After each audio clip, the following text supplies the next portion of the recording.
Hello, everyone, and welcome to the Poet Minor Podcast. I'm your host, Poet. Today, I have a wonderful guest. Her name is Laura May, and Laura May is a joy-centered coach, and her passion is empowering women. And I can't wait for you all to meet her and learn about her work. Welcome to the show, Laura May. Thank you, Poet. I'm so glad to be here. I'm happy that you're here also. Listen, there's so much to get into today, but let's start with you giving us some background on yourself so the audience can get to know you. You have a MSW, a RSW, and an MA. Tell us what the Yes. alphabet mean and what you've done in those fields. Okay, so MSW RSW in Canada means Master of Social Work, Mhm. and RSW means I'm registered, which means I'm part of a college and I'm monitored for my profession. So I'm part of a professional college. That's where the R comes from. And so for 25 years, I've been serving in the capacity of mental health, supporting folks in their health and healing as a master of social work.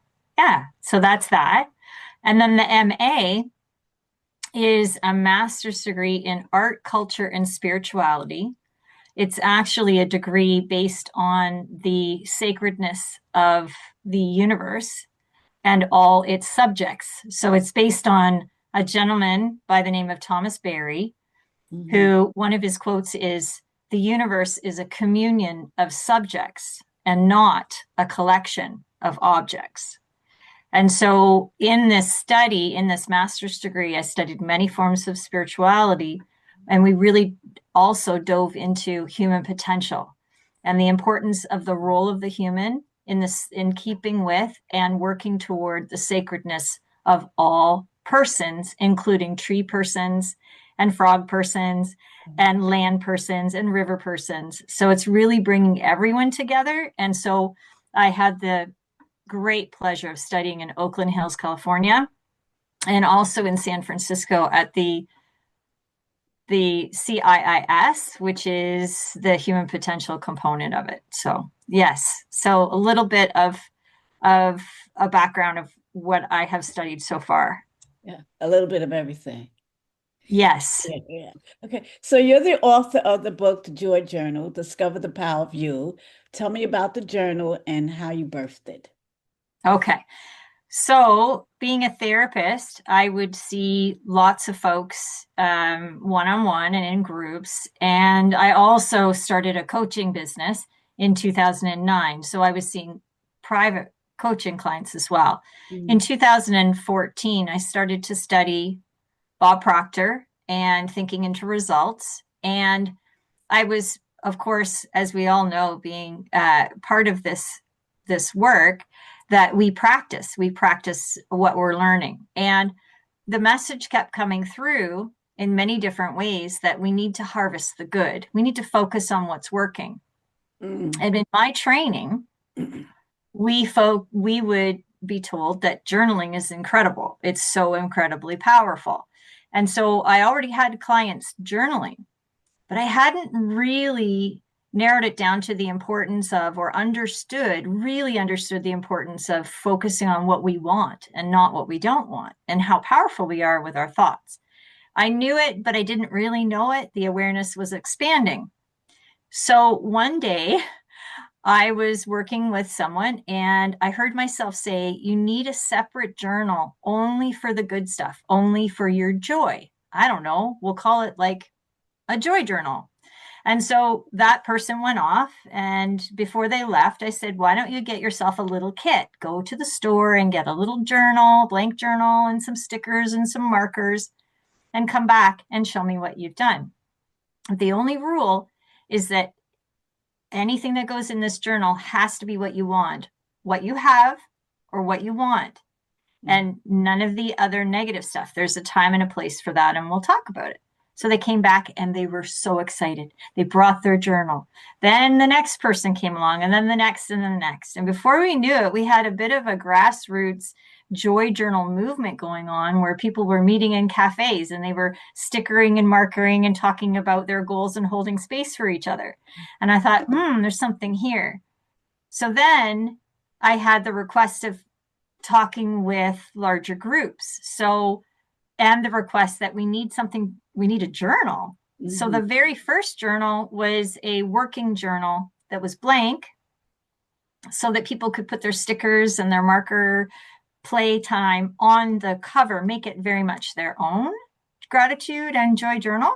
And then someone said over in the early 2020s, why don't you get it up on Amazon? So the next version came to light. And then from that second one that I actually published on Amazon is available across the world now. It has research in it and it has referencing in it, and it became a bigger book. And so the third version is actually without the referencing. It's more plain and more of a workbook, like a joy journal that you can take to a self-confidence or self-discipline camp morning and do your writing of your goals, your gratitude, your affirmations. It explains why, though. That's what's fun about it, is I've summarized why the three parts, why these three things we need to do every day is so important. And then the rest of the journal is for us to fill in and write our goals and our affirmations. So when you started the Joy Journal, the blank one, was that just for women or was that for everybody? It was for everybody. Okay. Has it developed now just for women, the Joy Journal? Not so much. What I find though is that a lot of women really enjoy it, but no, it is truly for everyone. Because it is that working journal that for all of us to be able to express ourselves and to harvest our good. Okay. How do you take the Joy Journal and just geared it for women, if you were to do that? Would that help with their self-development?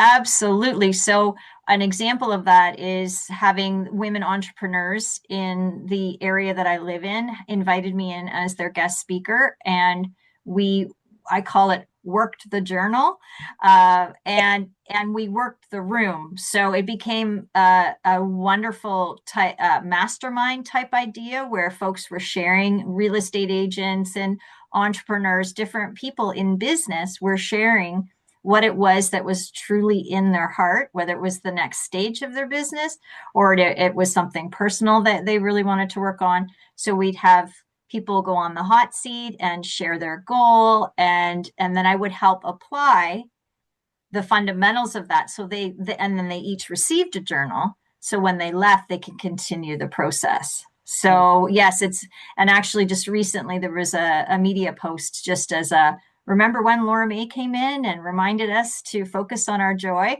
So yes, the women of this area have really benefited, and it's not the only one. If more than just women are interested, absolutely. But it so empowers women because I think our voices can be quieted in a lot of circles still, unfortunately. And this way, even if for whatever reason we don't feel we have a voice in the circles we're in, we still have that in our own lives, and it helps us to get really clear on where we're willing to, even if it's a risk, where we're willing to share our voice. Absolutely. How would you, as a joy-centered coach, describe joy? So in the Joy Journal, the first one that's published, one of the sections says, why joy? Like, why is joy important? And the first thing I want to point out is the importance of us all knowing that joy is not something we go outside and find. Joy exists inside of us, and things or experiences pull our joy out so it can be expressed. So joy is who we are, and then the things, quote unquote, the things of the world pull that out of us, and we get to actually express it and experience it in the world. So if an ice cream cone gives me joy, that lives within me, and I pull that out with the experience of having an ice cream cone, and then I'm speaking about it in my mind's eye and on paper later. I'm so happy and grateful I had this beautiful ice cream cone today at the market with my friends. Yeah. So it's that acknowledgement that that was there, the potential was there, and it was my allowing of my joy to come forth that I experienced it. So everything starts with us. And the other thing I want to talk about with joy is a vibration. So in the first published book on Amazon, I go into David R. Hawkins' work on the book Power versus Force, where there's a scale between 0 and 1,000. And joy, 0 is very low frequency. Joy is at 540 out of 1,000. Enlightenment is at 1,000. So someone like that is up at the higher levels is usually some kind of teacher or mentor that we've all followed as a collective on Earth. So 540 is actually above love. And it's very interesting when you see that scale and you understand what goes along with that scale. The teaching is when we focus on our joy, we're bringing forth that joy. It's a vibration. It's a resonance that we can actually experience with choice, with focused attention. So when we show the scale, we show that shame and guilt and anger are very low on that scale. And we're very it's destructive energy. It's when someone is ashamed, their shoulders are hunched, their head is down, their heart is closed, they're very hunchy, right? When you start moving up the scale of vibrational experience, everything is an experience. When we're moving that up, we're focusing on gratitude. We're saying thank you. We're moving into a place of acceptance. Our shoulders go back. Our heart is exposed. Our heart is open, and our belly is exposed, which means we feel competent. We feel confident. So we know when we're feeling a lower frequency when we're hunched because we're trying to protect ourselves. So the reason that we need to understand joy and how it works is so that we can notice the body, notice the thoughts. Mm-hmm. What are we thinking? Does that thought that you're a bad person open your heart and expose you and open you to the world, or does it constrict you and pull you down and hunched and closed and maybe isolated, right? So that's why we focus on joy, because joy is power versus force means forcing something like a destructive energy. Power means empowerment. So the higher you get up on the scale, the more empowered you are, the more aware. We always talk about awareness, that expansion of awareness. The more aware you are of what makes you tick, not what Johnny Sue down the street thinks, Right. but what makes you tick, what makes you come alive. The more focused you are on that, you're experiencing your inner joy, and then it brings forth that spread of joy to other people. It gives people permission to also find their joy, and then it just ripples out. It just continues. Yeah. So we should make joy like our daily habit, Absolutely. right? Because if we do Yes. that, then we're working on ourselves and we just keep bringing it out. Like you said, just keep bringing it out. Okay. Yes. And it doesn't have to be complicated. Like Yeah. it doesn't have to be, we can go general, as Yeah. Abraham Hicks would say, go general, go general. If you're having difficulty, because we all go through stuff, right? Life happens. The circles may be closed to us that we thought would be open. There's so many things that can come across our desk, as it were. And so it's okay, well, I'm really not grateful. I'm having difficulty, or it feels a bit crusty for me to be super, yay, grateful today. So what do I know for sure? Well, the sun is shining, or if I can't see it, it's still behind the clouds. The trees are giving me oxygen. I'm breathing. My heart is beating. Those are very simple yet profound ways to get back that energy to start slowly coming back up, and that vibration of joy getting closer, right? You're moving up the scale closer to joy by focusing on general things that you're grateful for. Gratitude is the key, by the way. Yeah. Gratitude. It's the key to all of this. Yeah. Mm-hmm. Let me see. What do I want to talk? Oh, I want to talk about when women have self-talk of doubt Yes. and limitation. how do you teach them to refuel themselves and do the opposite of the self-talk of doubt, fear, and limitation? So the three parts, I'm answering your question. I'm just going to explain backstory. So the three parts of the Joy Journal are wants and goals. Wants first, because we take the lid off of our wanting to get the energy of what do we really want going. Okay, we push the button on that. We get things going. We have our gratitude and appreciation, and we get that going. And then we notice where the thoughts are that are not serving us. The third part of the Joy Journal, which is the third thing that brings forth our joy, is what we call personal affirmations. And it's not a new way of describing it. It's just this is what we refer to in the Joy Journal, your personal affirmations. So what you do is you're taking stock of the negativity or the things that don't feel good and they don't feel good in a healthy way. They're unhealthy at some level. They're feeling more destructive. They're keeping you stuck for whatever reason. And we take a piece of paper in the workshop, we take a piece of paper and we just write all those self-talk thoughts out. And we write and we write and we write and we write. And then we look at that list and we decide, okay, I don't necessarily have to agree that I can release this yet, but I can just do the opposite. I can write the opposite. I can put an opposite to this. So I am ugly turns into I am pretty or I am beautiful. You don't have to believe it. Just like the ABCs, you didn't have to believe in the ABCs to learn them. You needed time-spaced repetition. Read the same thing, write the same thing, learn your ABCs over and over and over and over. Somebody gave you an extra cookie. If you got your ABCs right, it's sunk into the subconscious mind. So now you know your ABCs. You didn't have to believe in them. I believe in you, ABCs. No, you just had to repeat it. So in this practice, we write out what's not working. We write out what feels like caca, and we get it all out. Like we throw up on the page.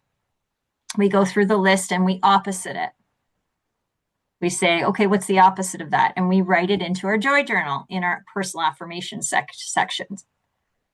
And then we take that piece of paper as a ritual, like together, and we rip it up and we say, no, that's enough of that. No more. I don't agree with this. This is not true. And a lot of folks have said to me, but Laura May, I don't believe it. That's okay. Just keep doing it. Just trust me. Just trust me, because you're catching it. You're catching it and you're challenging it and you're saying, I don't know. Is that true though? Is that really true? And so then, some folks say, well, Laura May, you're ripping up paper, like you're using paper. Yes. And I've talked with the trees, and the trees say that if this is going to help the humans release a lot of the caca that has been going on in this world that are causing the trees problems, they don't mind sacrificing a bit of themselves so that we expand our awareness. I love that. So they don't mind, as long as we're respectful and we recycle it afterwards. Rip away, friends, rip away, because none of it is true. Life would never say this. Life would never say, hey, you know what, Laura May, you're ugly. It's ridiculous. The sun isn't going to say, you know what, I only shine on the good people. I only shine on this kind of person. I don't shine on you. You're bad. No, the sun doesn't talk like that. Sun says, I shine for all. The trees say, I give everyone oxygen. So the actual unconditional love that life has is the truth. Right. Is the truth. And that's what this practice is for us to remember that. Okay. My thing I was going to say is most of the time, this is what I believe, it's outside influences that make you start to think, oh, I can't afford that. Yeah, well, use this product and you'll look beautiful. You'll be ageless and all that. I think it's mostly that outside influences that changes what's inside of us, which is the truth. What do you think? Absolutely. I do not believe that a little one shows up on the planet and looks around and says, I am so ugly. Children love themselves. Bob Proctor would say, Look at my knees. Look at my knees. Like the little ones, they're like, I love my knees. Look at me jump up here. Look at me do this. Look at me do that. They're not filtering. They are so free. They are so excited. They don't really care about what other people think. It's when the punitive kicks in and people's paradigms, people's worldview, people's conditions, people's rules, blah, blah, blah, blah, blah, society. It's like the individual, it's mom, dad, self, or someone else. Where did you learn that imprint from? Mom, dad, self, or someone else? Mom, dad, self, or someone else? Someone else includes society, culture, corporation, marketing, la, la, la, la, la. Where did you learn that from? And is it even true? Well, the little one's like, no, I'm amazing. There's no apology for existence until a certain point. And usually it's around the time you go to school. Sit down, be quiet, stop daydreaming. For me, I'm the teacher at the front of the class, and you need to do this for me. So then you get punished if you don't, and you get rewarded if you do. And then that whole Think and Grow Rich, 6 Ghosts of Fear, where it says fear of criticism kicks in, and the fear of loss of love kicks in. And then now we've got our fear being manipulated by the folks that came before to push the agenda of whatever it is that they need you to be doing for them, without the awareness or the recognition of individual beautiful sacred celebration. And that's where that quote from this at the beginning of this podcast comes from. We are a communion of subjects, not a collection of objects. And no human gets to come along and say you're worthy and you're not. Exactly. Yeah. It's ridiculously inappropriate for us to have systems design on the ones that are right and the ones that are worthy and the ones that are not worthy. That is all not true. So yeah, I'm a little bit passionate about this, poet. Our history is based on fear. Fear is a management tool. Fear wants one of two things. It either wants company or it wants customers. I like that. That's good. So when you go to school and they say, you're a good little Laura May because you got an A and you made me happy, that's wanting some conformity, right? That's wanting you to please them, right? And the fear is the little ones around like, oh, she's going to be okay and I'm not. That's that sense of control. That's the customers, right? Yes. Yeah. I apologize. My head is down. I'm writing. Yeah, no. So we either want company, like, so the little ones are like, okay, everybody, let's be scared together then. And if you pan out, I like to say pan out like a camera. You pan out and you watch folks.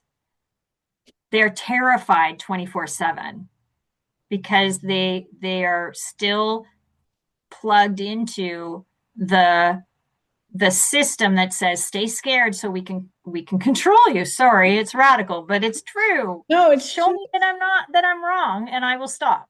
And we only have so much in our sphere, right? We only have so much influence in our sphere. And I'm not saying we can't influence a whole universe, but I'm saying when it comes to stress and anxiety and worry, and what do I have a say over? We have to start with ourselves. That's what I love about the Joy Journal is it's this place where I'm asking myself, what do I value? What's important to me? That, the quote the other day on one of our sessions was the pilot checks their direction frequently. The pilot checks their direction frequently. So are you checking your direction? The Joy Journal reminds you to check your direction every day. I love that. What's going on inside of you and what's happening outside of you and what part are you playing? One of the other quotes is, the buck stops here, right? Yeah. Like what taking full and complete responsibility for your results. If you're not cleaning, if you're not cleaning yourself with the writing out down the not true and replacing it with the true, or what you would like to believe about yourself or know about yourself or feel competent about.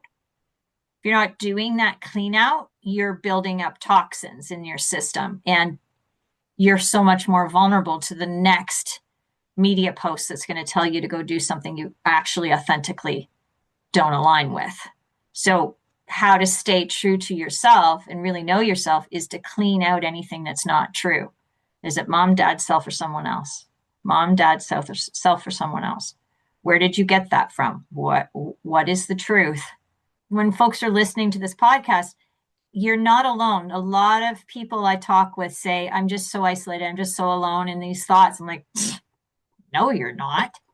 You're connected into a fear network of radio signals, of low frequency shame porn. That's all that is. That's not even you. That's not you. What if that were only you and you're isolated in this experience of these intrusive thoughts that don't sound very nice to yourself? Why would every single person I talk to on the daily say the same? They're thinking the same thing about themselves. It's got to be a network. Yeah. Can't possibly be personal. Yeah.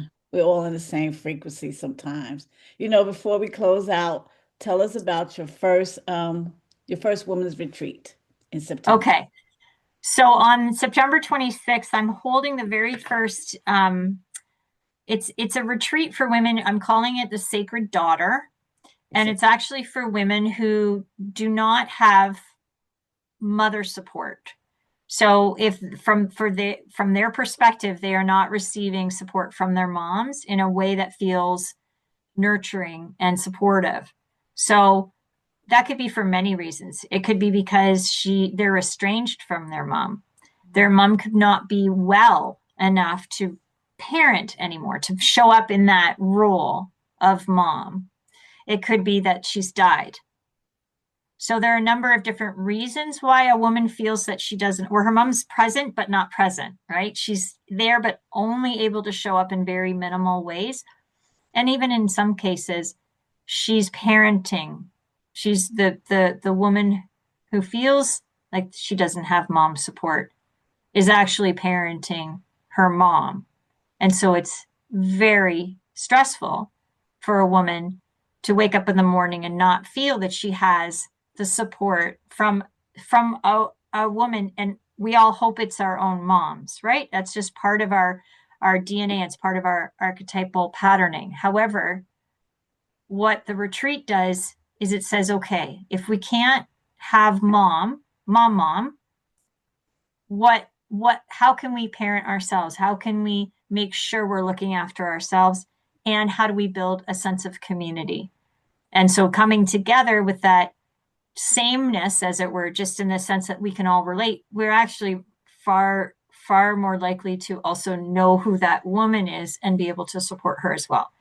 And it's a day on the farm. So we've got goats and chickens and horses, and it's out in the middle of the country. And lots of food and snacks. And I'm going to bring the Joy Journal, and I'm going to share some strategies on how to calm the central nervous system, because somatics is very important for all of our. No, you don't just have to have reasons why your central nervous system has been taxed. It can just be that in day-to-day life, we need to remember to breathe, come back into ourselves, and receive somatic supports like massage, or just even walking in the woods, rolling around in the grass, leaning on a tree, hugging a tree. All those things are self-care. They're self-nurturing. So that's my first retreat. We'll see how it goes. Well, it sounds fantastic. I like blowing bubbles. So if I was in Canada, I would come. I love bubbles. Ah, okay. Well, I guess I'm putting bubbles in my gift bag. That's a great idea. Bubbles are great. Bubbles are great. But before we leave, I just have one question. This is my personal question. The Joy Journal. Should we start with the first one? Well, the first one is just Or the last one? well, it's a great question. if this is the first one on Amazon. I know it's hard to see because of the blur, but maybe that'll work. Okay. So this is the one on Amazon that has been out since 2022, and it actually has a date of 2018 because the original one was published in 2018. Okay. But this one has the 3 sections, which they both do, but this one is separated into 3 sections. Each section explains why. And this goes into a bit more depth on the joy vibration. And so it has a bit of research, but it is out of date in the sense that the research was done, a while back, but it does have some research in it. And then this is the newest one, and this is Guided Joy. And again, sorry, it's not coming clear, but it just has the 3 parts and why they're important. What is a goal, right? What is a goal? So we talk about the 3 different types of goals that are outlined in Thinking into Results, but I generalized it for this. And then talking about how it's important to set a big goal, right? And what happens if you do? You're going to hit the terror barrier, but that's okay. You have to keep going. And then it has your gratitude and your personal affirmations, but all the pages for the work are at the back. So the most of the journal are blank pages where you just check, okay, today I'm doing my goals. I'm on my self-discipline camp. I'm writing my goal right now. I'm writing my gratitude right now. And I did it blank on purpose so people can doodle and sticker and play with different colors and all fun things. So there's a bit of a description at the front of this book, and then the rest is a journal. Awesome. I hope that's clear. No, that's clear. I love it. I love it. I love it. How can people get in contact with you? Well, the best way, there are 2 main ways. So on Instagram, my handle is hot, like, whew, it's hot in here. Hot for FOR success. And that's based on Earl Nightingale's, the idea that the progressive realization of a worthy ideal. That's what success is. And so hot for success is having that awareness of that burning desire and that persistence, that importance of consistently persisting and try again, keep going, keep sharing your message, keep remembering your message, so that you're hot for it. You keep getting up and doing it, right? You're hot for it. Burning desire. And then my website, which I haven't updated the latest Joy Journal yet. It's in process, but the website is Know Self Services. So that's with a K. So get to know yourself. And KNOWSELF. KnowSelfServices.com. Awesome. Thank you, Laura May, for being on my Woman's podcast. I really appreciate it.